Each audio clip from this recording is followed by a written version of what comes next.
guys, and welcome to Red Corner Boxing. You're with Jam and Mr. Neutral as always, and we have got some very special guests. Look at that lineup. It's like a who's who from a criminal list in London in the 80s. We have got Håkan Johansson from Håkan's Ringside Live. We've got Mr. 20 Boxing from Manchester, one of the finest to do it. We've got Birmingham's finest, Mr. Darren Aston. We have got Punch Out Boxing's Mr. Rot Hokum. We have got Bobby Sampson from the Sampson Chance podcast. That was a tongue twister right there, my brother. All the way from Vancouver, Canada. And we've got DJ Pat, a fellow Swede of Håkans, all the way from Sweden. Thank you guys for joining. Before we chop it up, just going to say we are proudly sponsored by Easy Storage. It's your place to go for all your storage needs. And me and Mr. Neutral are delighted to announce our new sponsor, Boxing Fight Zone. Check these out, man. These guys are legendary. They make some great t-shirts. That's the Muhammad Ali greatest. We have got a Canelo Corona. We have got, I don't know what this one is, to be honest with you. Oh, it's a Budweiser Bud Crawford t-shirt. And then there's this one. Some fantastic stuff. And they are our official merchandise, official supplier. So anyone wants anything, let me or Neutral know. We hit them up. We'll get you a little discount. Trust me, you can't go wrong. Can't go wrong. Anyway, this is a weekend review. We're going to start with a quick one, very quickly, about Lawrence Okolie, Kevin Lerena. Håkan, you were there live, brother. What did you make to Okolie's performance? If I'm honest, I didn't thought the whole undercard was that exciting. So I just was looking forward for the main event. Yeah, I think that's pretty much how everyone was. Twiddy, you and Mr. Neutral on the night were saying it's the best performance you've seen from Okolie. Do you stand by that watching it back? Yeah, I do stand by it. And to find out that he torn his bicep as well early on in the fight, I just thought even better of him. I mean, I've seen a lot of bad press about him. But I think there is, just because of his previous performances, I think there is just a lot of hate out there for Okolie. But no, I thought it's the best I'd seen him like, and especially with the injury, you know, he kept Lerena off well, and you know, I think he did what he had to do, and yeah, I was quietly impressed. Obviously, he hasn't got the power at the world level, I don't think. But you know, I'd like to see where he's going to go next. Yeah, completely agree, Twiddy. Thank you, mate. Darren, what did you think at ringside? As a spectacle, I'm not going to lie, I was pretty bored shitless, to be honest, during the fight. He done what he had to do. I thought he telegraphed quite a lot of stuff, but when I saw the excuse of the torn bicep after, I can excuse a lot of that. It was a solid win because Kevin Lerena is very durable. He's a solid opponent. I actually thought it would be something like a split decision for Okolie. I was expecting more from Kevin Lerena. He's disappointed with his own performance, especially, as we say, with Okolie's having a torn bicep as well. On to the next. Let's see what comes next with him. Give him the benefit of the doubt. But I thought he was telegraphing quite a lot from where I was sitting. I thought it was pretty obvious of the things he was doing, but it's a solid win, nevertheless. Yeah, completely agree with you, Darren. Also, Lerena never seemed to get going, did he? He never seemed to let his hands go. Didn't really take that risk to try and set Okolie out. If he was injured, he should have jumped on him like a bear on a piece of salmon. But he never did. Why do you think that is? Has Kevin Lerena got too long in the tooth? Or was Okolie just good defensively and too big for Lerena? I sort of feel like sometimes with Kevin Lerena, even though he's game, I sort of feel like he can get a bit too comfortable in the fight. And I just think he didn't... he couldn't get his work off, and he just said it was a poor night for him. Perhaps the height and reach of Okolie, he was struggling with that. But credit to Okolie, you know, with a torn bicep, he got through it. It's a good win. Like, as I say, on to the next. Let's see what comes next. I have seen, as Twinny said, there's been a lot of bad press. I mean, I took my brother-in-law with me, who's pretty much admits he's a boxing casual, and I was sort of bigging this fight up a little bit to him, and he looked at me at the end of the 12 rounds and thought that was going to be good. So I didn't come across well with that one anyway. Oh, bless you. He caught you out. Mr. Håkan, what was your thoughts on it, mate? Was you at Wembley too? I'm assuming you were, as usual. No, not this time. I had a night off. Gave to my colleague Dave. because as you know, I usually go to the big fights. I went to the first one in Poland, a bit of a flex there. But I was watching it on the big screen in my local sports bar. I echo what Darren said. Watching it, you start thinking, oh God, this vintage Okoli putting everyone to sleep and emptying Wembley out. But in hindsight, with the excuse of the injury, it is a solid win given the circumstances. Kevin is a good fighter. And I think, Lorena fell flat, but I think maybe he felt something that he didn't like, and that stopped him really going for it. Again, Darren's right. He was telegraphing, but then we've seen in other fights, his right hand especially is when he's fully fit, it's really explosive. So I'm willing to give him a pass on the back of it being an injury. But silver, WBC silver, wasn't it? Yeah. He got the job done. He's going to be a hard sell. I would say Uncle Frank probably needs to keep him in his back pocket to farm out abroad. So there's talk that Caballero wants his homecoming in Germany. I'd say send Okoli over there, punish the Germans for making Brexit so difficult for us. And then if he wins it, tell him he has to make his first defense in Paris against Yoka. So that's what I'd advise Uncle Frank. I think he'd beat Tony Yoka, though, to be fair. I think he'd beat Tony Yoka. Mm-hmm. Yeah, I think he would. Yoka's looking, not very impressive. But yeah. Thank you, Ra. Thank you. Bobby Sampson, all the way from Canada, mate. Did you watch this fight? And if so, what did you make to it? I watched bits and pieces, but I honestly, I think at the end of the day, he started fast. And he kind of put him back. I think he made Lanigan just feel he didn't. He ended up making him respect him, right? And with the bicep injury and everything, him not knowing about it, I don't think he really started. And I'll say this about Okoli, man. I mean, the man fought with the torn bicep. He did more. He showed me more than Tim Tszyu did last night. Yeah, definitely. Tim Tszyu was very disappointed. We'll get to that later, though. I wasn't even going to cover that fight because it was so one-sided, and I called it. But DJ Pat, what did you make to the Lawrence Okoli, the Source, versus Kevin Lorena for the WBC Silver Heavyweight title, which was originally, by the way, scheduled for the Bridgerweight World title? No, I agree. Then they realised it was 263 pounds. Completely what Darren says, and Twinny also. But I think he did what he had to do, and get the win out and get the next on the list. That's just my nice opinion. and easy. Yeah.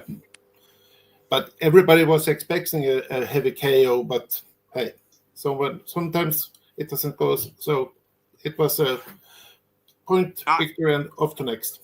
I took the UD, mate. I expected the UD. I thought it'd be a cuddle party like usual with Okoli, mate. The sauce only gets poured when he's hugging up. You know what I mean? He'd be the first one invited to a Diddy party, mate.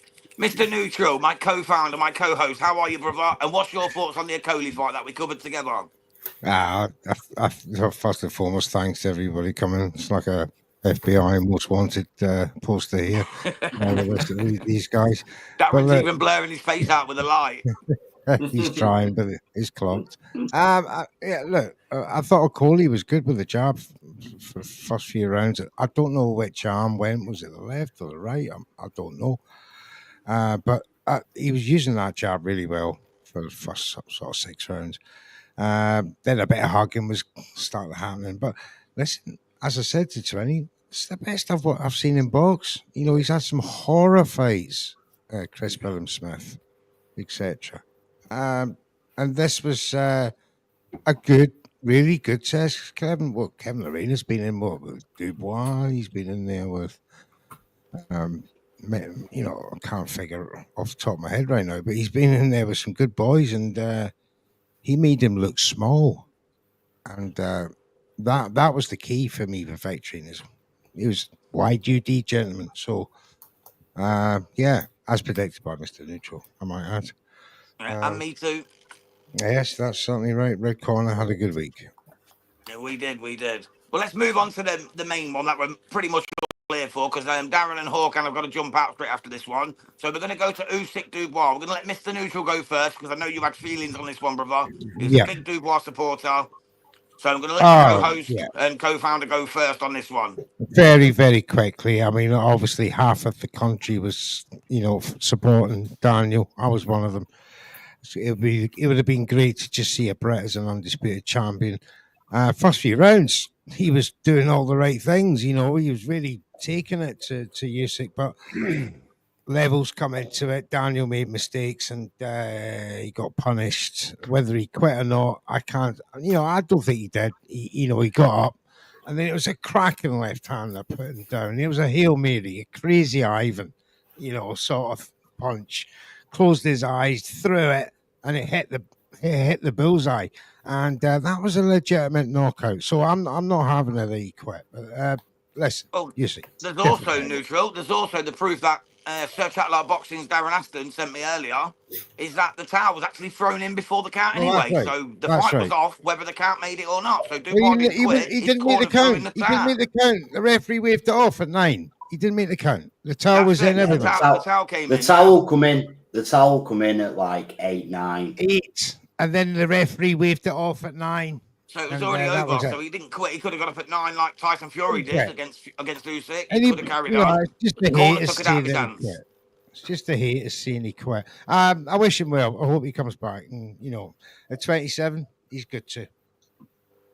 You never know, mate. You never know. Hawk and Mater, what's your thoughts on the main event? It must have been some atmosphere in Wembley Stadium on Saturday night in front of 90,000 Brits and a few foreign people, Ukrainians, Swedes, and scores of 2. You know what I mean? What was it like? How was the atmosphere, and what did you think to the main event? The atmosphere was okay for me. It wasn't one of the best I've been to, but the reason is that a lot of the UK fans were supporting Usyk in the stands, and it wasn't at all like a Joshua fight with the atmosphere for Anthony Joshua. It wasn't any near that, but the atmosphere was okay, and I enjoyed it. And for me to see one of the all-time greats live finally was enough for me to. Even the undercard was pretty poor. So when I went home, and it took about 2 hours to get from Wembley. I was very happy when I went home from the fight to see Usyk put out a masterclass performance. Yeah, absolutely, mate. Absolutely. Twinny, mate, what was your thoughts? We done the watch along, me, you, and Mr. Neutral, and Bobby Sampson, of course, later on in the night. What did you think to it, mate? Do you stand by what we were saying on the night? Yeah, I had a friend who was there ringside, and I was speaking to him today, and he said, "Wow," he said, there was more Ukrainian fans there than UK fans. I said, I don't think there was all Ukrainian. I think there were UK fans just supporting Usyk, But yeah, I was disappointed. Like Mr. Neutral, I was praying for Dubois to do something. But a few little things. He didn't turn up till an hour and 50 minutes before the ring walk. Now, apparently, rumour has it that there was a bit of a party at his house beforehand, and they was trying to get tickets. They was trying to get tickets. It's not just a rumour. They have through a party. I've seen some videos online about it. He's through a party before the fight. Right. Well, apparently, they was trying to get tickets for everyone that was there, and they was trying to sort it, and they were saying that unless we get tickets for everyone, we're not coming. And like when you're in the biggest fight of your life, I don't think you need that stuff. And you should be you should be there 3 hours before. You should be soaking it up, relaxing. Should be there before the crowd. I just feel like in the stadium. I just feel like again, that just people just not taking it serious enough for what it is. You're going in against the best that's ever done it, and if you're not putting that right preparation in, But you don't stand a chance as it is. So I was very disappointed, really. Yeah, I was as well, especially after how well he started. He started the first couple of rounds. I was thinking Daniel's on it here, man. He's looking good, but then he seemed to gas straight away. And there's talks about him quitting and stuff. I'm not sure he quit. As we said, the towel was thrown in. That left hook was a thing of beauty, mate. It just showed the levels between the two. We all got overhyped because he knocked out AJ. He beat Big Baby Miller, but come on, he's the fat drugs cheat who's done fuck all. Let's be quite honest. And yeah, he had another grinding win. He's hardly world elite, you know what I mean? Usyk was always going to put him in his place, and he did it in absolutely amazing style. For me, I wasn't shocked at all by it. Yeah. On the night, a little bit, but not shocked. On the night watching it, I think we was very excited with the way sort of Dubois come out and started to try on the front foot and control it. But watching it back again, Usyk's just allowing him. He's just downloading the information. He's just allowing him to come onto him, And Dubois should have gone 4 times quicker. He should have threw 4 times as many punches. But I think Dubois, he let Dubois into a bit of security that, I'm doing all right here. I'm not fit. But Usyk, just the IQ is just levels, Yeah. But yeah. And he flipped that switch and just took him out with that left hook. Yeah. Definitely. Whenever he wanted to. I think in 3rd round onwards, I think whenever Usyk wanted to do it, I think he could have done it. I think he was just giving the fans a little bit, couple more rounds, He didn't even get out of second gear, Usyk. Like. I agree, mate. I agree. Darren, what did you make to it, mate? Being at the stadium, did you see it the same way as 20 and I and Mr. Neutral and Horgan? Yeah, I thought it was a fantastic performance. I really did. It went pretty similar how I thought the fight would go. I just thought it'd come later, and I probably wasn't expecting a highlight reel KO. I was expecting sort of like to wear Dubois down and successive punches, and I thought they'd pull him out, but so it went a little bit different. But I expected Usyk to stop him. A few points I want to pick up on. There was actually a hell of a lot of Ukrainian fans there with the flags. All round by, I was sitting in the lower tier, and all round by me, I'd say was 80% Ukrainians. That's the truth of it. There was loads.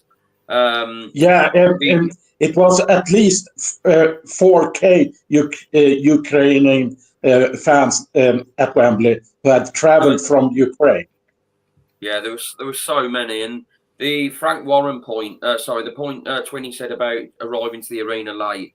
I've watched Frank Warren's IFL interview tonight, and he actually said that Dubois did need to get to the stadium a lot earlier than what he did. So obviously, the footage, what you're talking about, he's obviously seen. I haven't seen that myself, but Frank Warren mentioned it. And the towel incident that I think I broke Twitter with because I've had that much. I can't keep up with the notifications about it. Paul Smith, the ex-boxer, actually quoted my tweet.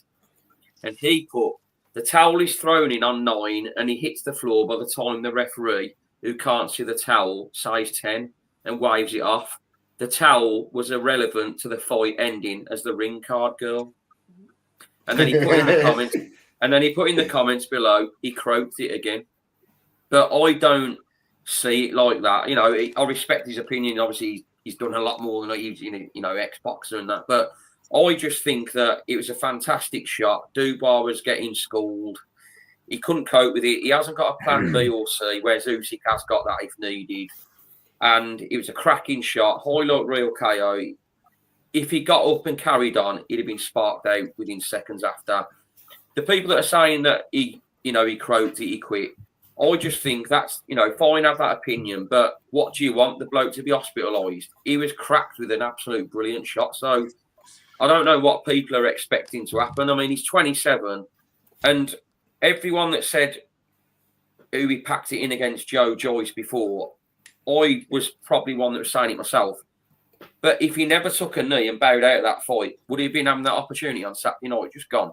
He might not have even had that opportunity. So yeah, agreed. You have got to look at these things. He's 27 years of age. Usyk isn't going to go on forever. Dubois can come again at the age he's at. But for Usyk at 38 years of age to dominate a 27-year-old like that, I even thought Dubois was starting to gas when they were getting into round 5. Usyk just drains you. He's not just of the generation. I think he's one of the best that I've ever seen. And particularly me, I don't think I'll see anyone better in my lifetime that I've watched live. I've watched him live twice now. I don't believe I'll see anyone better in my lifetime. I really I don't. agree, With mate. the, I agree. with the To be towel, honest. with the towel coming in as well. Maybe his corner, and with him staying down, maybe his corner did have something beforehand where they said, "Listen, if it's not going your way, live to fight another day." Do you know what I mean? Don't start going out on your heart and stuff. Maybe that conversation was had beforehand. That could be right. I do believe with the other 2 times before, maybe it started with the Joe Joyce thing, but I do sometimes think with his corner there is that kind of thing with him because of his age and what he's done so especially far. with his dad. Yeah, I think there could be something like that, but I think the word quit in this one's a bit harsh, but you know, like I said, I put it on social media and I've got so many people backlashing against me. I can't keep up with the comments. I'm trying to respond to them all, but I've got no chance. I even shared it on the channel, Darren. Thank you, mate. I actually shared it. I tagged you with it, bro, of course, and credit to you. No we shared it on the channel, mate. I don't know I'm what getting the numbers are like yet, but we'll see. I'm getting a lot of backlash for sharing it, saying what's your point? The towels are relevant and all that, but I just think it's harsh to say quit. That's my opinion. I know there's a lot of people against that, but I don't see how you can quit with a punch. There was a cracker of a punch like that. You could tell his legs were gone, but he was a bit strange the way he jumped up and walked to the corner. But it's a lot different walking back to the corner than standing having a tear up with Usyk again straight after. So that's what you got to look at as well. He was cooked. He was cooked. Mate, what did you make to it? Watching it on TV, the same as me. What did you make to it, brother? Well, like Darren, I got my analysis, my pre-fight analysis, totally wrong. I thought Daniel's 11-year youth advantage could tell. I've been thinking that Usyk's due a loss simply because of his age. I thought this has got to catch up with him. I mean, we're talking 350 amateur fights. Only 15 losses. Yeah, but I mean, it's not just the fights. I mean, it's the near enough 20 plus years of cumulative brain damage. Let's be real. We don't talk about this enough, but that's what this sport involves. It's not just the fights; it's the sparring.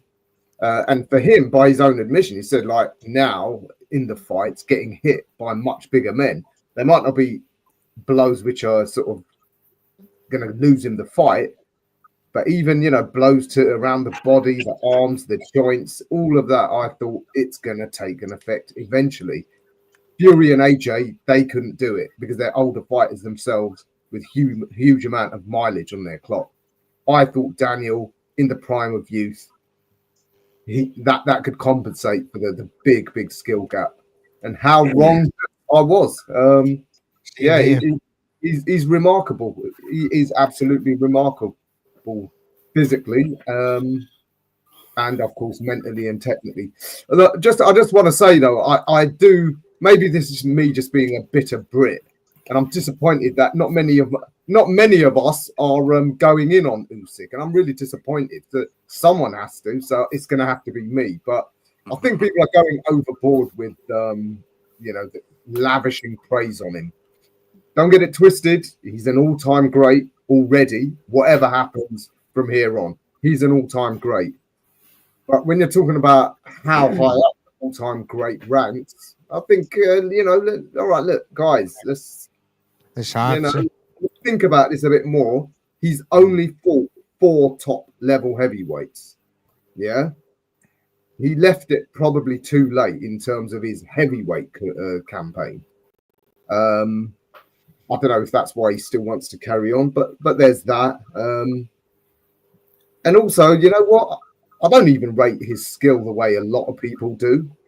I think, and again, this isn't me saying Usyk's no good or he hasn't got skills, but I think a large part of his greatness is his physical traits, not just his skill, which is exceptional.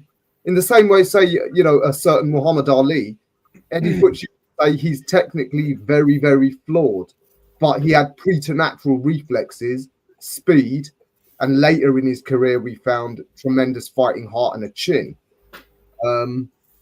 And I think that a large part of Usyk's success is actually because of that tremendous stamina that he's got.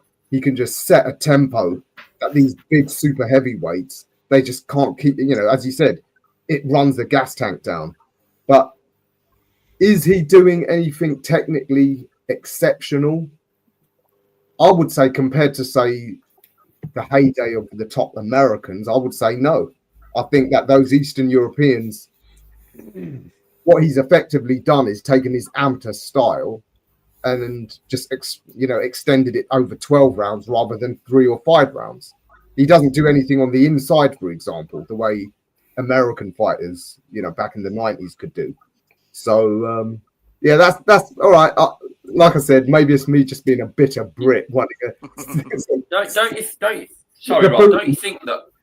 You said about his level of opponents though at heavyweight. What about his level of opponent cruiserweight though? I mean, he annihilated that division as well. Yeah, this is what I'm saying. He's an all-time great in terms of as a pound-for-pound fighter. But if you're saying just as a heavyweight, he's only fought 4 guys.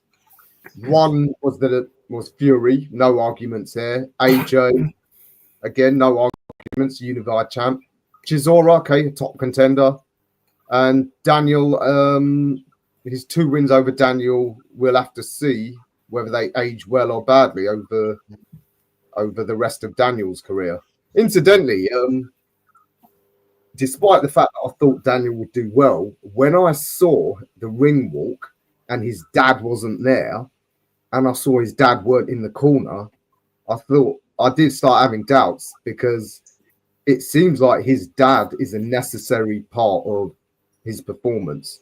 And I know everyone laughs at him and how awkward he is. I think a lot of us have speculated he's probably on the spectrum. And we wonder, does this kid really want to do this? Or has he been forced since childhood to do something to please his dad? It's something to think about. Good luck to quickly, Ross. Sorry to interrupt you, mate. What about the fact that Turkey now wants to make Moses Atoma versus Usyk? How has Moses Atoma jumped to the head of that queue to get that shot over Ajit Cabello, over even the Tyson Fury trilogy, or Joe Parker? I think that's ludicrous. It is ludicrous. I think Turkey, he sees that it's going to take a really special talent to really threaten Usyk. Moses is that, but he ain't there yet. And I just think the timings and the ages of them, I don't think are going to align for it to be a fair fight. Either Moses is going to be too young or Usyk's going to be too old. The Canelo Floyd situation. Yeah, so I think, let that one go. Thank you, Ra, mate. Bobby, sorry to leave you waiting, mate. What's your thoughts on the main event from London, UK, Wembley Stadium? Raw, how did you see it? And do you believe Daniel can come back from this? Okay, so I basically said to you guys, you can run back the tape. I said Daniel has 4 rounds to get something done. Otherwise, this is going to go Usyk, right? I didn't think it was going to be a knockout. But here's something we have to think about as well. We keep talking about the low blow and how is this going to come back. Let's not forget what Usyk wanted to prove himself. Like, this wasn't a fluke that time. I didn't, everything was everything. Now, right from the get-go, I think the best part of Daniel's fight was in that first couple minutes of the first round, when he pushed him to the corner and Usyk came back with that really heavy jab, which set the tone right after that. Watching it back. In the initial watch, I didn't see it that way, but watching it back now a couple of times, quick fight to watch, right? Only 5 rounds. But if you watch it back, you watch that one jab that came in that first round, that changed the dynamic of the whole fight. After that, Dubois did not really challenge anymore. The other thing I said to you guys before as well, I questioned Dubois' chin. Every guy that he's gone up against, he's been shaken up at some point, but being able to come back and fight back. He did that against Big Baby Miller, right? He did that with Joshua. Now with Joshua, though, he had beaten him up enough that he was able to withstand it and get that one shot in to knock him out in the 5th round. But if those other shots didn't land early on, Joshua's punch would have counted for something, and we'd be talking about a different fight completely. Same kind of thing here. Heavy jabs again in the 2nd round from Usyk. He just broke him down. And like you said, Mr. Neutral, he's always, and Twinny as well, always just downloading this information. This guy was downloading it right from the get-go. If you look at the fight back, you just see a lot of what Daniel was throwing was blocked, and Usyk was just showing him feints and coming in and timed everything perfectly. I mean, if you look at the knockout, the sequence of it was just phenomenal, right? So I question Daniel's ring IQ. Who the fuck? Part of my language. Who parties? That's okay. Who parties the night of a fight of that magnitude, knowing I what this didn't know man, that. knowing what this man has done to your nation? Right? He's literally walked through every big name that the UK had to offer. Fair? Well, Derek Chisora said it best earlier, I've mate. not He seen- posted a I've video not- saying, "Stop beating us Brits up." No, I've not You know seen a what? scenario like that since Mike Tyson and Buster Douglas when he was partying the night before. Yeah, But yeah. this is 3 hours before the fight. I was going to say, yeah, it wasn't even Yeah. the night before. It was on the day. He had to Yeah. party the day of the fight on the Saturday. Now, That's Crazy. what Oh, made no, him man. late. They were The partying at fight- Dubois' house with his dad. That's what The- made him late. the fights in Wembley, everything is in your favor. We're not talking Tyson Fury versus Francis Ngannou, where they kind of screwed him over and bringing him into the stadium at the time that they did, left him in that room for as long as they did. I mean, the psychology also has to play a role in this. Now, Raw, I will agree with you, my friend, and I'm glad you said it. The boy is on the spectrum. He definitely is. Okay. He has to be. Just watching him in press conferences and everything else like that. I'm not saying it in a bad way, but yeah, there's something deeper rooted there with Daniel Dubois that we need to kind of take a look at. Will he come back and become stronger? I think he will, but I think he needs to change some of his tactics, and ring IQ totally showed here. Now, Usyk, in my opinion, yeah, he's got a lot of miles on that body, but most of it's is the amateurs, right? The man's got 25 fights under his belt. Who show me someone in 25 fights that's become undisputed 3 times? Yeah, There it's ain't unreal. one. There Right? ain't one. You get that, like when I look at Usyk, I think of Rolls Royce. That thing can have 100,000 miles on it, but if you maintain it properly and look after it, it's still purse. Right? So this is the way I look at Usyk. I mean, he doesn't really get it. He does outside of the amateurs. I don't think professionally he's been really hit that much. No one's really tagged him. Right? He shook up Tyson Fury for crying out loud. If that doesn't say something, Daniel Dubois should be a cake in the park, a walk in the park. Yeah, 100%, Bobby. Thank so- you, mate. DJ Pat, what was your thoughts on the fight, mate, on the main event? I don't remember if you. I said something about that. Usyk has a psychologist. He uses it always before his fights, and his psychologist in Poland said this is the best version of Usyk he has ever seen before the fight. And when I did start seeing the stare downs and everything, Usyk won the fight in the first stare down when Daniel Dubois started screaming, and then you. The only thing what Usyk did, focus, laser, nothing else. Yeah, he That couldn't was hold the eye also- contact. Yeah. Yeah. The ring walk It as well, was- if you know. Go on, sorry, Pat, go on. No, Noah, you can take it. I was just going to say, sorry, the ring walk as well. When I was in the stadium, like, there's all the fancy pyros and everything. Usyk literally walks out, gets to the top of the ring, he's off. He just wants to get straight in that ring and get the business done. There's nothing, he's not interested in any of that. He just wants to get the business done and out of there. And you can just tell that's all he's bothered about, nothing else. He's not bothered about any of the fancy bravado or anything like that at all. Exactly. That's what makes him so great, mate, at the moment. Yeah. Definitely. Yeah. Well, thank you, guys. Hawkan and Darren, if you want to drop out now, mate, because you guys didn't watch the other couple of fights, did y'all? So thank you so much for coming through to record, mate. I can just add on Itoma that he's a WBO #1 ranked, so he's not that far to get the shot. Yeah. But The guy do who you should think he be- really deserves that title, though, Hawkan, to The have a ma- chance at undisputed? That's another question. The But guy who's fighting for this next fight should be Joe Parker, in my opinion. There should be nobody Yeah, else. Joseph If not, I Parker think Caballero. is the interim WBO, so he's the next in line for WBO. But He has to. after that, it is Itoma who is next after Joseph Parker from the WBO. No, Yeah. see, So he's not- Hawkan. He's not WBC. that far from a world title fight. Is I WBC just wanted Caballero? to add that. WBC mandatory Caballero? It is, isn't it? Yeah, Caballero is WBC mandatory. See, that's Yeah, the but fight I got. WBO is first in line for the next defense. Yeah. We Yeah, should be but- seeing Joe Parker though. All that Jake Paul nonsense in the ring was just a joke. Ah, How they bullshit, brought that that clown Yeah. into the ring against the undisputed heavyweight champion was embarrassing to see. Shocking, And now shocking apparently night, Eddie Hearn and Nikita Berdarian are in talks over the actual fight with AJ. It's just ridiculous, man. If AJ don't spark him, he's finished. He's No, finished. If he the doesn't very spark him, he's fact- done. The very fact that AJ would take such a fight is just Pimping the terrible. paper set. Money. You know what? Money. It's either Usyk or Joshua that shut this guy up now. Yeah, I don't think think any Usyk will do top it. I don't 10 think Usyk will do it. I think I'm any taking top nothing away from 15 Jake Paul. He's heavyweight proven would knock himself, Jake but Paul he's out. not there. Yeah, well, that leaves that one there. Anyway, we're done with Usyk Dubois. So, Darren and Hawkan, if you want to get off, mate, thank you so much for coming through. Everyone follow Sir Chatterlaw Boxing. It's a great channel. And also Hawkan's Ringside Live. Thank you so much, lads, for coming through. And we will speak to you both very soon. Pleasure to meet you guys. Thank you. Enjoy the rest of the show. Take care, lads. God See you bless. soon. Get a good night's sleep, Hawkan. Get some rest after your troubles.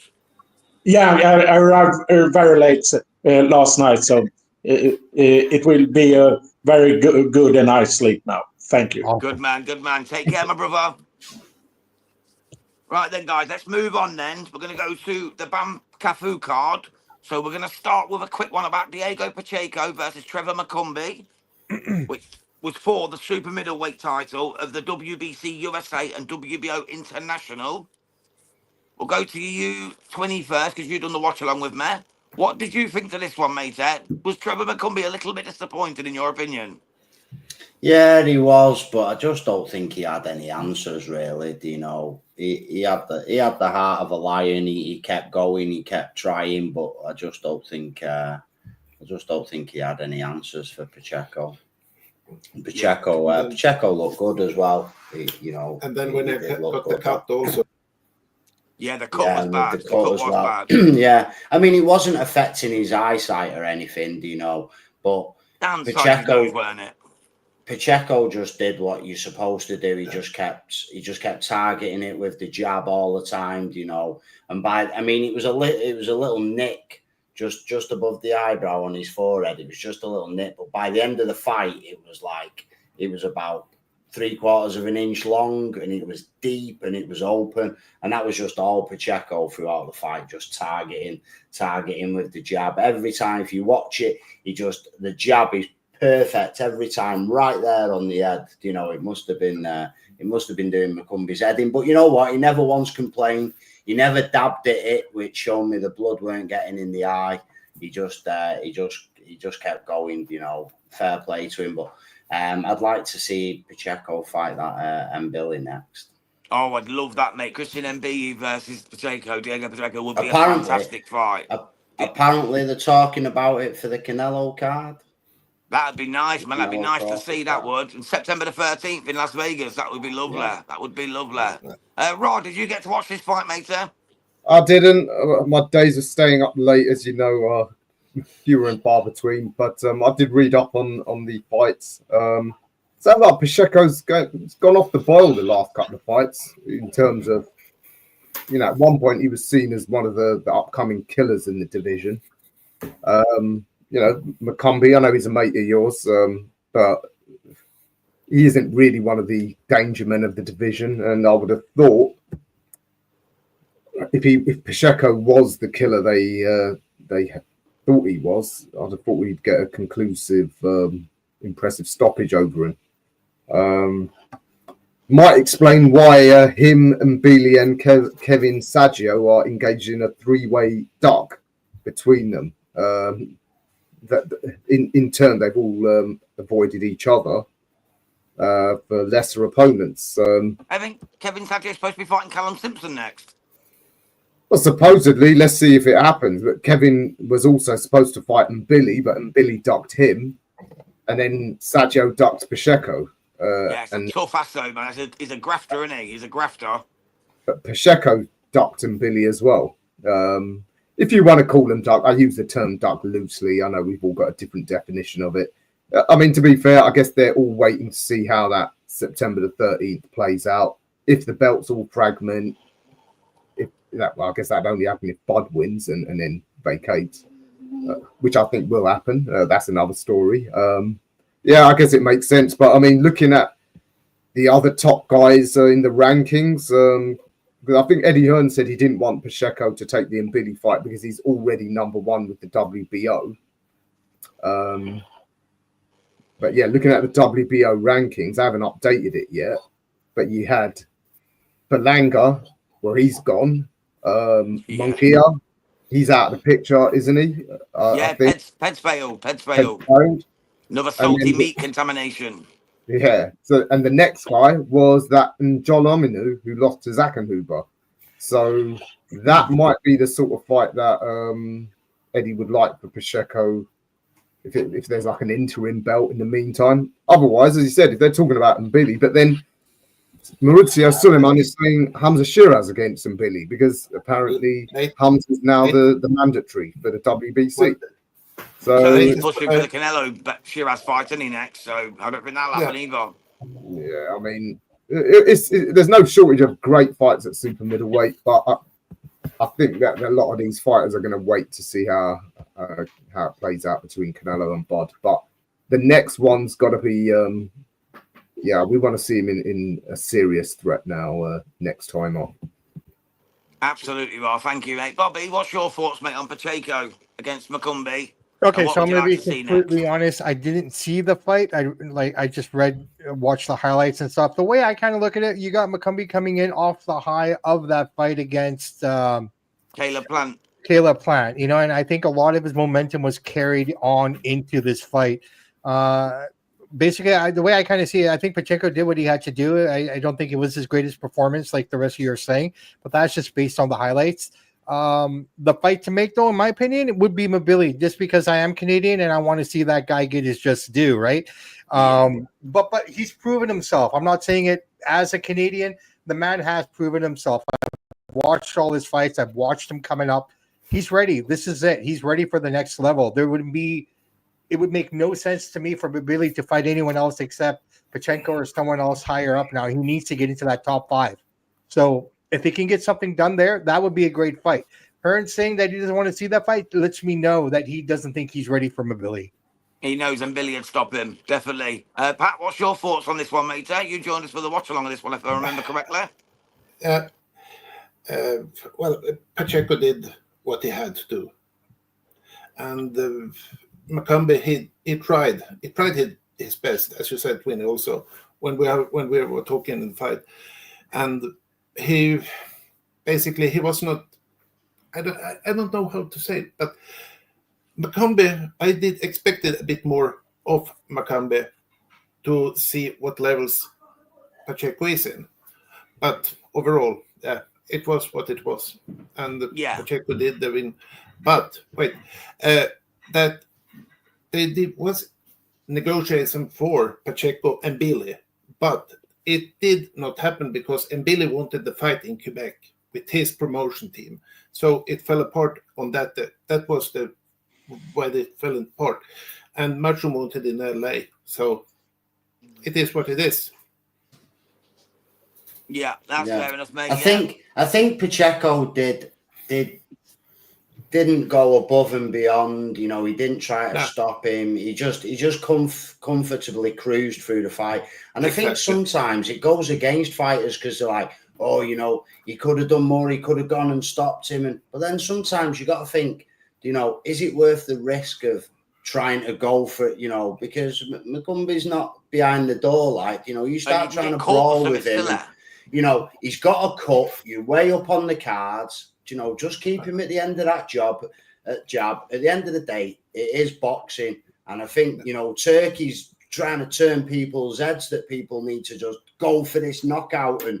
But no, sometimes I just want to see, you're cruising, just keep boxing him, keep doing what you're doing, get the win, move on to the next one. Because the next fight, you might have to dig deep and put it in, So just save that little bit for that next fight, Absolutely, Twinny. Thank you, brother. Mr. Neutral, did you get to watch the fight in the end? Because I know you missed it. You fell asleep that night. Did you get to watch the highlights? I fell asleep. I did watch the fight back. We love Trevor, obviously, here at Red Corner. I I was just happy he went to 12 rounds, to be honest, because like the guy's saying, there was glimpses of like Trevor doing really well, couple of nice left hands round the side, but like 20 said, the Pacheco jab opening up that cut, excuse me, through the fight was just it was just too much for Trevor to withstand that punishing thing. But yeah, I was just happy to see him make the 12. I was expecting him to get knocked out around the 6th or 7th, the way it was going. But yeah, I was glad he held out. But yeah, Pacheco, yeah, I think people are asking too much of him.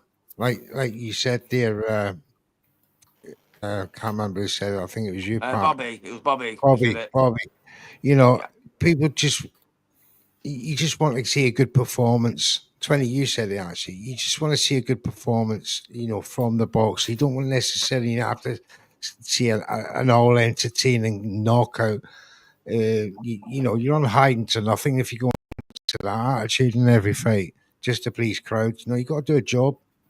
And he done his job well. I think in belly would be too strong for him. No, I will say that. I thought that's where you were going. That's why I said Bobby said it. I thought you were going to say about the Billy fight. I don't think he's ready for it yet. I thought that's what you were going to say. That's why I said Bobby said it. I thought you were going there, mate, to Quebec, Canada, to bring it. But no, I think Billy would knock Pacheco out. I really do. I think he'd knock him out. That's just my opinion, I think it'd be a tough fight for both of them. But I would expect Billy to just, get the better of him by, I would say, a majority decision. I'd go for the KO for him, Billy, myself. I would at the moment. Give Pacheco 3 or 4 more years. Remember, the guy's, 22? Give him a few more years, man. You know what I mean? Before you step up to that level. But that's just me. Let's move on to the main event of this card. We've got Bam against Cafu. Phumelele Cafu. I won't try and say that name again. I tried it the other night. It was a bloody nightmare, honestly. Who calls someone Phumelele? You know what I mean? But anyway, Phumelele Cafu versus Bam Rodriguez. It was a 10th round stoppage win for Bam. Did you get to watch this one, Mr. Neutral, in the end? Oh, I didn't as well. So I'll pass the floor. Go to Mr. Twinney, man, because Twinney done the watch along with me. So you remember this fight, mate. It was a 10th round stoppage retirement, wasn't it, for Cafu? He just broke him down, didn't he, Bam? I think the highlight of the night was actually listening to you keep trying to say Phumelele. It was tough, man. That was tough out here, bro. It's tough out here. Do you know what? Rastafarian accent. Yeah, do you know what? I was disappointed really with the fight. I was disappointed with Cafu. I just felt like he was just a punch bag in there. He didn't really throw anything back. If you remember, we was taking bets on how many times he'd go to each corner around the ring. That's all he did. That's all he did. Ring of roses, mate.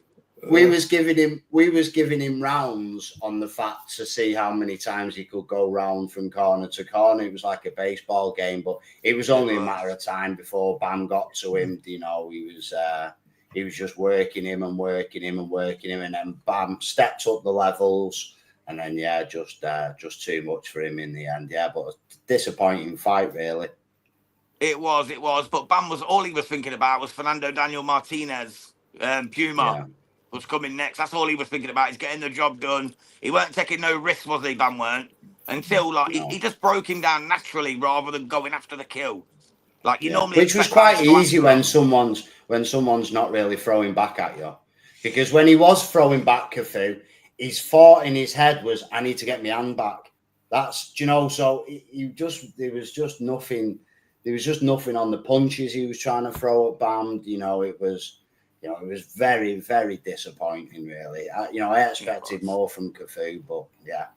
Yeah, me too, mate. Me too. Like you said, he was just chasing him from corner to corner to corner to corner to corner, but eventually caught him, eventually broke him down, done exactly what he was supposed to do, stopped him in the 10th by corner retirement. So you can't knock Bam for it, even though he had that other fight already lined up against Puma, which is going to be a far tougher fight. If he fights like he did against Cafu, against Puma, how do you see that going to an end? I don't think he will fight like that, though, because Bam is much better when someone wants to come and fight him, because the openings open up. He was having to in that fight with Cafu, he was having to just keep hitting the arms, hitting the gloves, trying to wait for him to move. You know, he was so tight in his defense, Cafu, that whereas with Puma, he's going to come out and throw shots at him, which is going to leave openings for Bam. It's going to be a totally different fight, you know. And I think Bam will win that fight as well. I think with his punching power and the way he likes to go to the body, but it'll be a much better fight. I'll enjoy that watch along a lot more. Yeah, definitely, mate. 100% agree with that statement, Twinny. 100%. Rod, did you get to watch this one?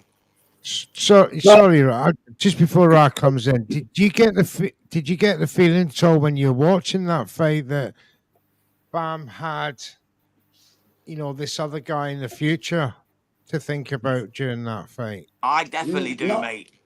I didn't really, because Cafu wasn't really doing anything, you know. So it wasn't like that you could tell that he was trying to not get injured or not, you know, he wasn't in a situation where, you know, I've got to be careful here of his head because he's coming forward with his head. You know, Cafu the whole time was just leant on his back foot. His back foot was outside of the ring ropes on all the way around the ring. So, like, I think, you know, it would have been in Bam's head that I don't want to get injured. I don't want to get cut, you know, But I think as a couple of rounds went by, nothing changed. Cafu never changed anything up. So I think Bam was just thinking, I just need to go through the motions here and just cut him down like a tree, you know, and just keep working at him. But if it had been that Cafu would have been coming forward, you know, then it might have been a bit different, because Bam might have been thinking, I don't want a head clash. I don't want to, you know, he might have been covering up a bit more. But by the end, like, Bam wasn't even covering up. He wasn't even putting his hands up. He was just working on it. It was like watching someone work on a punch bag in the gym. Yeah, he was fodder. He was fodder in the end. He really was. I think the only reason Bam didn't rush him, though, like, you know, Bam normally likes to go in and just rush someone and try and take him out. I think he didn't do that because he didn't want to get a head clash or a cut, like you said. Yeah, true. Otherwise, we would have seen a more pressured Bam. He would have caught him a lot earlier, like locked him down maybe in the 4th or 5th and took him.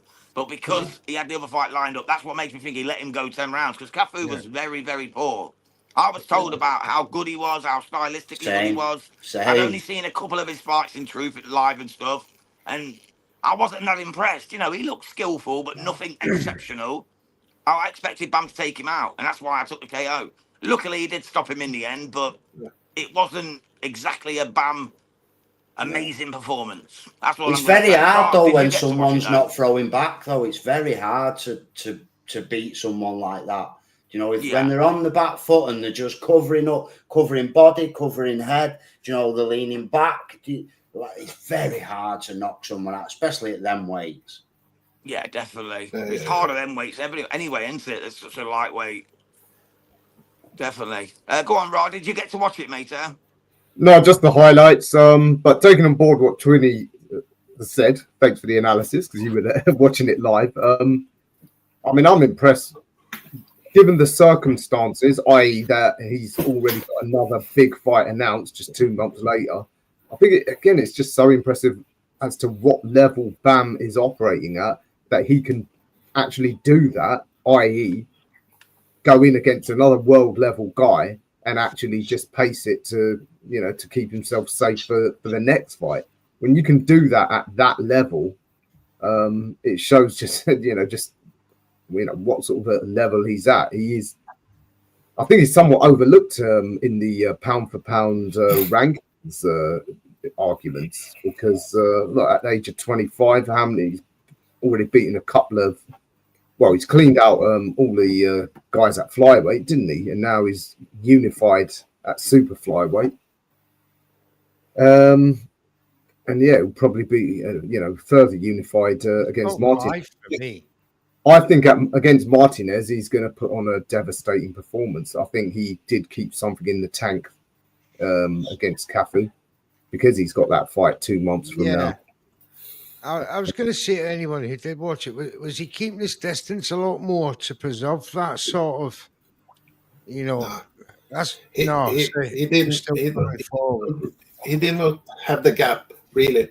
If I remember correctly. Him around the ring, neutral. Chasing him around the ring. It was always round. He literally, Right. Cafu, me and Twinny were counting how many times he went from corner to corner to corner to corner. He'd done like 36 laps in one round at one point. Like all the way around the ring. He was just going from corner to corner to corner, just Yeah. absolutely avoiding Bam at all costs. Frustrating, isn't it, for It was for the likes? embarrassing, to be honest, considering how level had been told he was. Was that like a William Skull sort of Oh, scenario? it was worse than William Skull, in my opinion. It was worse. Yeah. It was worse. Yeah. No, what can you do? Bobby, what was your thoughts on the fight, mate? Well, I thought the best part of Cafu was his hot pink hair. You know, I think that's the best thing that he had going for him the whole weekend here. Look, when you announce a fight, the guy that you're fighting announces his next fight. That's really disrespectful, in my opinion, especially at that level. And you would think Cafu would have a certain chip on his shoulder coming into this fight to prove everybody wrong. I mean, but right from the get-go, he just had him against the ropes. I mean, those first 2 rounds right away dictated that whole fight for me. He had him up against the ropes. He was just punching away. Honestly, when I watched this fight back, all I thought about was a stone sculptor just sculpting away. Outside of that 7th round, that's the only round that Cafu actually won, in my opinion. Otherwise, this was just a whitewash. I mean, it was just basically one man punching a bag. Really, that's all it was. I can't use the excuse that he was caught under the lights, because it wasn't the greatest of the venues, considering all the venues that were operating that night. It's just, this guy is overhyped, in my opinion, and you know, he basically, I think he just got scared. Really, at the end of the day, when all these punches, this barrage of punches are coming in, I'm not sure who said it here, but it makes a lot of sense. I mean, how can he counter anything? You're constantly scared to throw because you're left open. Right. So, I mean, this is basically what we had here. Honestly, at the end of the day, when I look at Bam, and I love Bam, trust me, I've seen a lot of his stuff, right? And just based on where he is weight class wise and whatnot, there's only 2 guys that I really want to see him fight. One is Nakatani, and the other would be Inoue at some point, right? Everything else is just kind of like, I don't know, side dishes.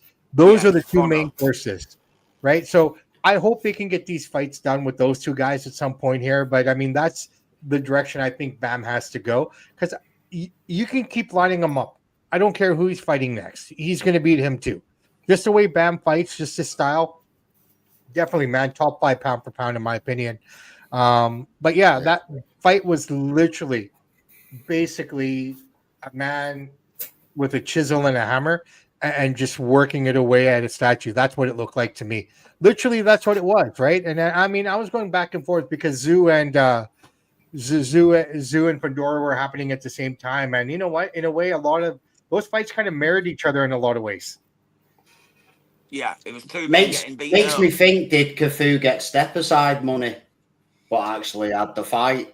Did he get paid step aside money? Because honestly, if you watch it, you know, it's just dreadful from. I'll have to watch it. They could have picked Cafu just to make Bam look even stronger. Because I mean, like I said, the 2 fights that make the most sense are Nakatani or Inoue, right? Yeah. So why not going against a guy like this? You know, he's hyped up, blah blah blah. He beat the crap out of him, man, and that's what he basically did. He just sat there and had his way with him. It was like, if you want to talk, Inoue's tied up though. He's got Muradjan Akhmadaliev coming up, and so he's tied up. He's 118, isn't he? So, yeah. Nakatani would be the, as champion. Right. So I mean that's the direction they go. And if there is one man who can make it happen, and he lives in Saudi, we all know him. So Turkey Al-Sheikh. Yeah, I mean, I'm surprised no one's sort of asking for it already, because that's the Turkey Al-Sheikh fight. Let's get it straight. Well, no, because I think the fight to make first would be the Nakatani against Inoue. That's the fight. No, at 122. Inoue's 122. In Tokyo, that's the one they're going to want to see. But you know what? That's the fight. That, in my opinion, no, I think MJ's got business with Inoue first, and I think. But if we're talking money, and if we're talking spectacle, then that's the fight that you want, right? Oh, I mean, Inoue Nakatani in Japan will sell millions. It'll be the biggest fight in Japan. But Inoue and Bam, you got Nakatani and Bam. These fights are just as big for me. And this is all plausible because keep in mind, guys, just like on my hat here, top rank, Inoue is a Bob Arum guy. Mm. Okay, so here in North America, I'll say North America as a whole, their contract is coming up with ESPN. They're going to lose the rights. They're not re-signing them. So ESPN is dropping out of the boxing game as well. Probably because they're going to prefer to work with TKO and His Excellency when they start up their business, right? So that's where all the pressure is here. So from a North American side, you're looking at the UFC, TKO, and this boxing promotion that they're starting, probably going to take all the ESPN properties, which will now put Top Rank in DAZN.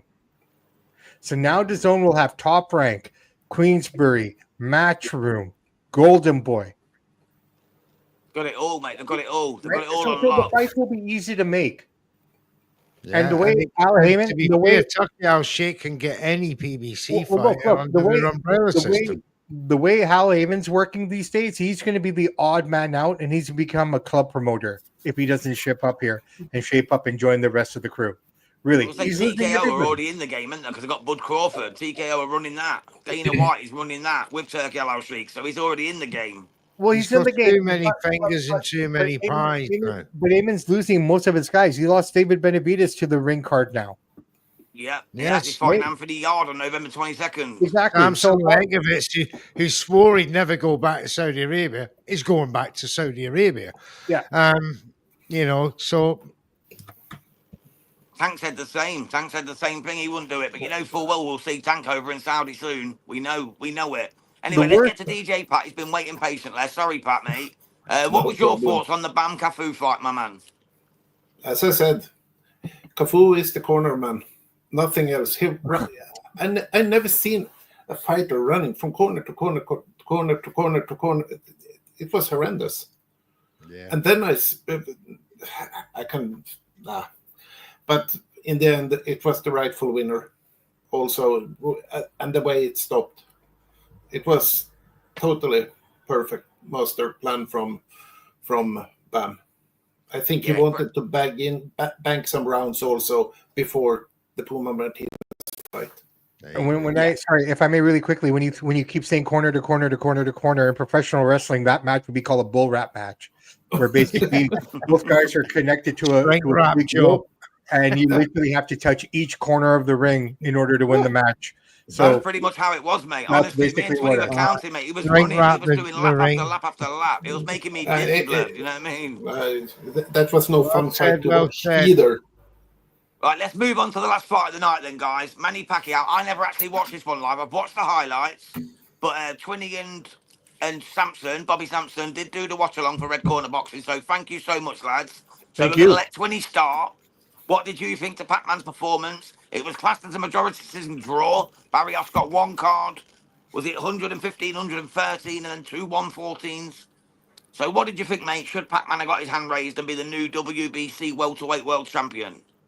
Yeah, he definitely should have. He definitely should have. You know, before this fight, when it got announced, I was like, this is not what I want to see. You know, and the only reason I did the watch along was because I was up watching the other fights, and I was up and you said, do you fancy it? And I thought, you know what, I'm here now, I may as well watch it. And I tell you what, I am so glad I watched it, because the Pac-Man was he was brilliant. He was on his toes, he was dancing, his hand speed was good. You know, I don't know if Barrios just gave him too much respect or he was just in awe of who he was in the ring with. But I was disgusted with the result in the end, because, you know, if you are going to get off your chair after 4 years of being in the ring and put on a performance like that, you deserve to have your hand raised at the end of it. And not just because it's Pacquiao, and not just because he did more than I expected. I mean, I didn't expect it to go past more than a few rounds, you know, but because he actually won the fight. His shot selection was better. His feet were better. Defensively, he was good. There was a few parts in the later rounds where his defense wasn't as good, but his feet sort of got him out of it. You know, he was a bit flat-footed at parts, you know, but then he was back on his toes again in the later rounds. You know, he was doing little shuffles. Every time Barrios caught him with a shot, he was telling Barrios all about himself. You know, he had the energy to speak. Do you know, like it rolled back the years. Like, you know, I thought he was incredible, and I was very sad to not see him get the decision. But yeah, I'm so glad that I did the watch along for Red Corner. Well, I've watched it back, and I agree with you, mate. I had Pacquiao winning it by 3 or 4 rounds, to be quite honest. Yeah. I think Barrios is I had the him worst up by world champion 2. I've ever seen. I genuinely would say he's the worst world champion I have ever seen. Well, that's why they picked him, I think, weren't it? You know, you know, he was the worst pick of the bunch, weren't he? You know, I hope he gets the rematch. Well, no, and Manny's fighting Floyd Mayweather next. Apparently, I've heard solid information that's happening. They're having the rematch. It's happening. I'd rather him see him negotiations before that fight, and because he didn't lose, it's now happening. I'd rather see him win a world title. You know, that's what will make.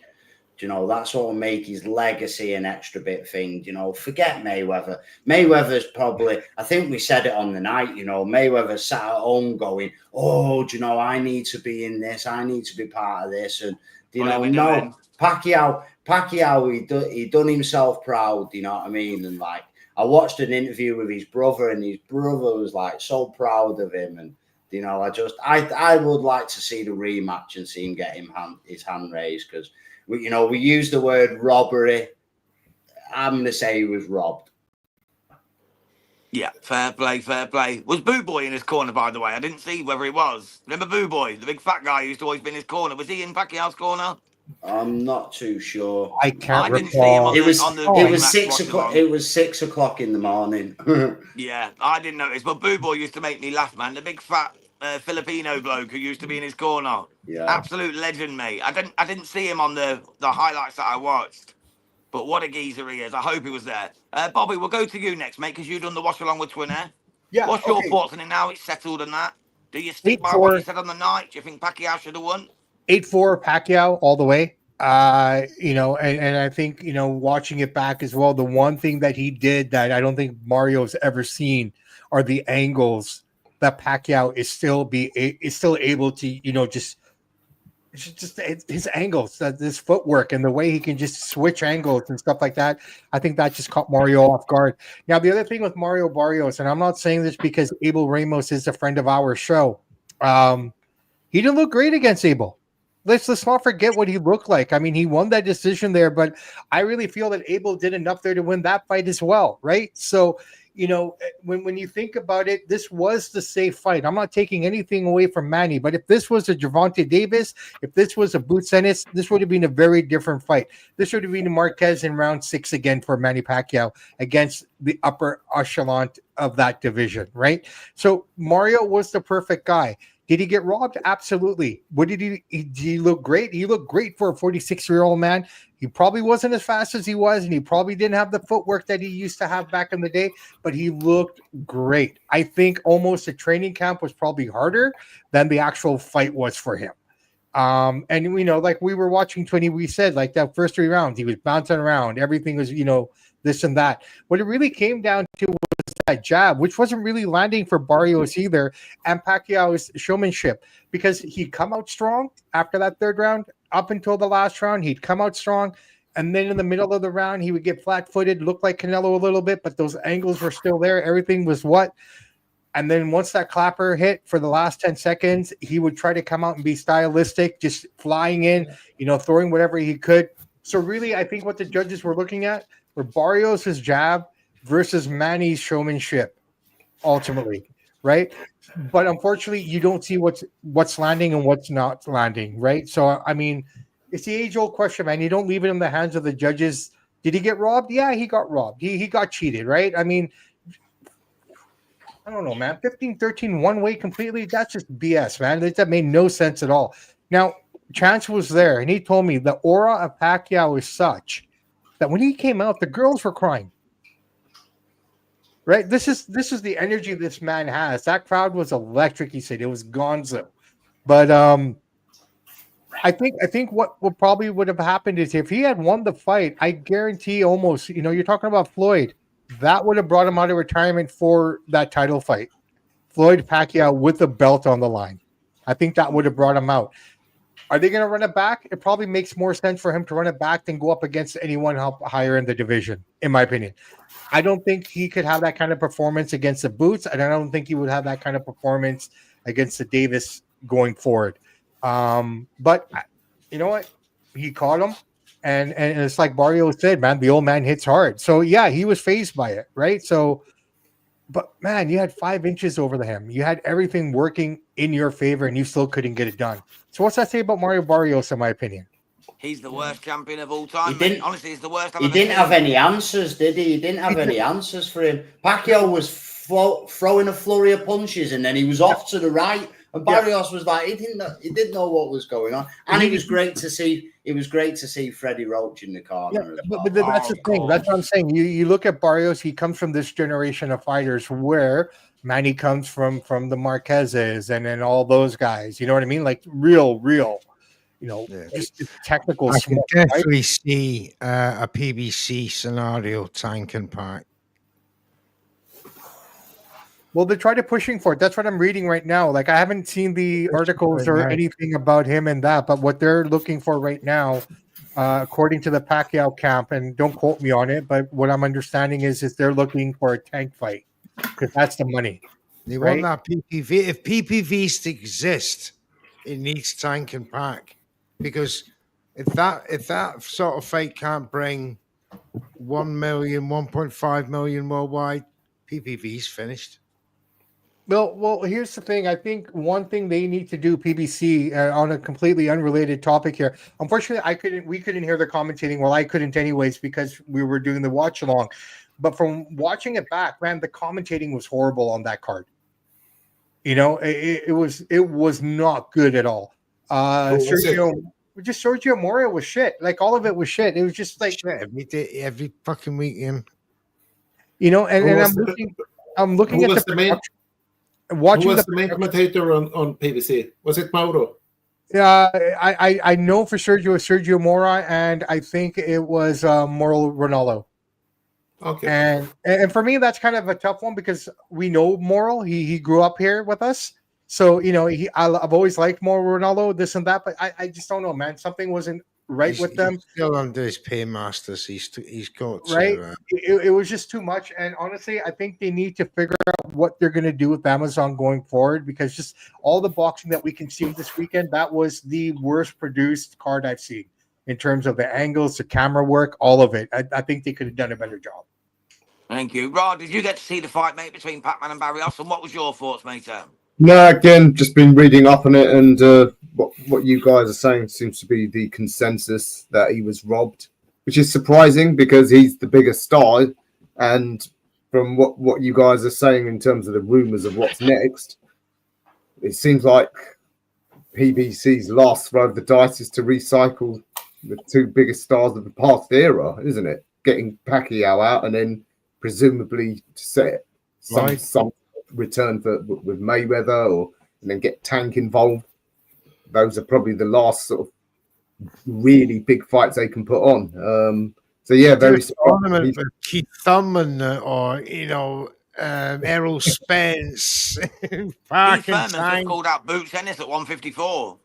Yeah, and listen, I think the hate that Spence got after the Crawford beating was overboard. If he's fit, which is a big if after what he's been through, I'd like to see him against Fundora in Texas. I think it's one of the few fights that could it sell out AT&T Arena. I mean, Samson, you're a North American, you'd know better. You know what? Errol Spence would sell out. That fight would sell out, but I think we're looking at a Spence that's well past everything. Those accidents, most guys lose a lot when they fight. That guy lost a lot in his car accidents. What about Spence against Zoo? Just as two damaged guys going at it. Well, you know what? Speaking of that, Keith Thurman is going crazy. Go back and check it out. All he's talking about, he wants that fight against Zoo in the Gold Coast. He's willing to go to Australia to go fight Zoo there. So, and I don't know if you guys saw Turkish's comments. He basically he said Zoo's finished. This is why we didn't invite you over to Riyadh. All you can do is come and be a sparring partner. How disrespectful, how disgusting from Turki Al Sheikh. He's he an arse. never liked Zoo. But here's the Fucking thing, like disgusting behaviour. He deleted that tweet, by the way. He deleted it straight after. he did, right? Which is hilarious. But when you look at Zoo, just talking about Zoo, Australia is off by itself so much, right? You think you're doing something amazing. It's like this, okay? Do you guys play video games? I play FIFA. Okay, so FIFA. Let's take FIFA for example. I think I'm great when I'm playing against a computer. Then I go online and get the shit kicked out of me by some 12-year-old. Same. Every Right? time. Right? So Every time. For me, I almost get the sense that Zoo had this mentality that all my fights are beat on Australia. No one can touch me, this and that, until he came to North America and he got schooled. You see his T-shirt? He had a couple of guys he'd beat. Then he had Bud Crawford, Canelo, whatnot on his T-shirt, mate. How bad did that age? Right now, after that performance by Zoo, he makes George Kambosos look like the face of Australian boxing again. I say giant potato myself, but I get you, bro. 100%. Right, lads, we've been on for an hour and 20 minutes. I think we should probably wrap this one up. It was meant to be a 20-minute review show, but I've really enjoyed it with you guys chopping it up. Some absolutely. You can't review it in 20 minutes. Not a challenge. Not with this many. You need to spit the fat boxing properly. heads. You know what I mean? Oh yeah, of course. But when you do a show though on YouTube, if you want to get clicks after the show finishes, it has to be short. Otherwise, people just go, "Oh, an hour long, I ain't watching that." That's the problem, you see. I'm the brains behind the operation. Neutral's the one who likes to chat the boxing. You'll get all the women watching it right the way through just to look at all that. Oh, of course, these handsome fellows. But we live in a world these days where the attention span is so small. I mean, I come from a background where I love Test cricket. I can sit at Lord's for 5 days and watch a match easily. Do you like golf? Huh? Do you like golf? Do I like golf? Yeah, I'll watch golf as well. Honestly, as I've gotten older, I'll be really honest, man. As I've gotten older, slow down. I think it ruins a good walk, brother. Ruins a good walk. Who said that? Mark Twain. Ruins a good walk. Hey, I've slowed down, but I've gotten away more from the team sports, and I'm more into the individual sports now. I don't know what it is. I don't know if it's because of the boxing background that I have and everything else. But man, I'd rather watch the Wimbledon. I'd rather watch. Oh, I like the tennis. I do like tennis. But I'm just Golf saying, and cricket, I've got no time for though. Right. But individual sports, I don't know, something about me nowadays. Like, I follow my teams. I have all my support and everything. But at the end of the day, that's what Sports Center is for me now. You know what I mean? Fair play. Thank you, Bobby. Just one quick one before we go, lads. How about this, mate, for a call-out? It's not happened yet, but what if it does? It probably will. Jake Paul calls out Manny Pacquiao at 147. He's already called out Javante at 135, so he clearly thinks he can make it. What's the odds on Jake Paul, Manny Pacquiao come Christmas time? We will probably see Jake Paul versus Anthony Joshua at Christmas time. Yeah, I believe so. Eddie Hearn's already said Nikita Badarian and Turki Al-Ashik are in talks for that fight. So, yeah, it's looking that way, mate. But if not, he'll be the Pac-Man. He'll go for someone small. I think he'll see AJ in the flesh and realise he's a big boy. If it's playing out the way I think it is, I think you're going to get Usyk versus Joseph Parker probably around the same time. Tuma, according to Turki Al-Ashik. Well, that's probably Turkey's going to say what he's going to say, right? I mean, at the end of the day, what he wants, he gets, bro. He's the one with the paper. If he wants it, he gets it. If he wants it to him against Usyk, that's what that would be the worst thing for Moses, because we saw that happen here with what's his name? He got beaten up by the bully. Jared Anderson. Thank you, sir. Oh, big baby, yeah. You look at Jared Anderson. This guy was on the same trajectory, but from the North American side that Moses is right now. They messed him up by putting him into a fight that he wasn't prepared for. Moses is great, but he's not Tyson. Definitely. He's not even took a punch on the chin yet, mate. He's knocked out Dempsey McKean in the first round. Everyone he's fought, he's just blown over. There's not been a serious hit on him yet. Usyk will cleanse him. Absolutely cleanse him within 3 rounds. Usyk will just play with him. It'll be food, mate. It will be food. That guy who has a baby baboon and he's licking it and playing with it, and then he'll bite his head off. Absolutely. Jake Paul wants to fight Inoue as well in 2027. Oh, he wants to fight he wants to fight minimum weight world champion Alinas as well. Look, with all respect, with all respect, Jake got very short. He wants them all, Twinny. He wants them all. Look, Jake has proven to me, and I was, if I have to pick between the two brothers, I would go to Jake's camp, in my opinion.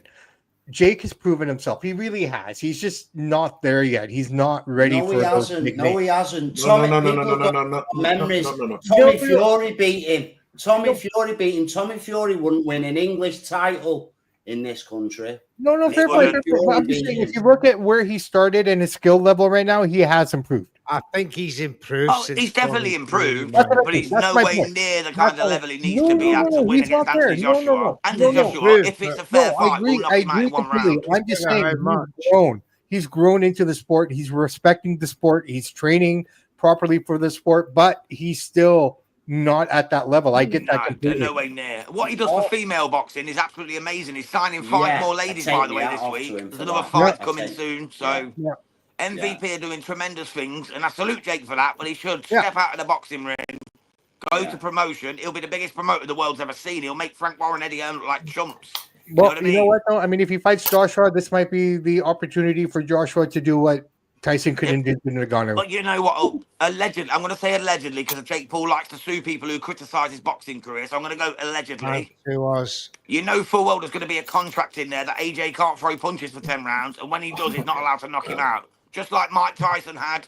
Just like most of the Andre August and Borland had. Even though they were shit boxers themselves. They've all revealed they had contracts, allegedly, where they weren't allowed to knock Jake Paul out. So we know what's going to happen. If Anthony Joshua takes that, he's finished. He's finished. I don't want to hear his name or see the cunt ever again. If Turkey wants, he won't fight him. He won't fight him. He's just adding his name to him to give him more notoriety. You know, he's not going to fight him. He only fights punch bags who need the money, who are happy to take a good few quid to just go in the ring and make him look good. You know, watch his fights properly. He's not even that skillful. You know, he's got no feet. I've not boxed in nearly 20 years, mate, and I would knock Jake Paul out if I wanted to. Trust me, I would knock him out. He's got no style, no technique, no nothing. I would take him out. He's got nothing. He's got fight some journeymen. Absolutely nothing. Fight some journeymen. Do you know what I mean? I'll tell you what, if Jake Paul's watching £1 million, I will fly to America and I will fight him. Literally, Come on, £1 million, mate. Red corner boxing takes on Jake Paul. Fucking go. And I would fly anywhere that fight would happen. Thank you very much, mate, sir. I'd get knocked out in the round still, but I'll take £1 million, is what I'm saying. You know what I mean? I'd sing you out to the ring, man. I'd sing you out to the ring. Thank you very much, man. I would appreciate that, my man. Right then, we're going to have to wrap this up. It's been an hour and 22 minutes. Thank you so much. From me and Mr. Neutral, Twinny Boxing, part of Red Corner as always. Ra Hokum from Punch Out Boxing. Bobby Sampson from the Samp & Chance podcast. And DJ Pat, P.E. Lemaine, all the way from Sweden. I salute you guys. Thank you so much. We are proudly sponsored by Easy Storage and our new sponsor, Boxing Fight Zone. Check them out at your leisure, guys. The links are in the description. Until next time, see you soon.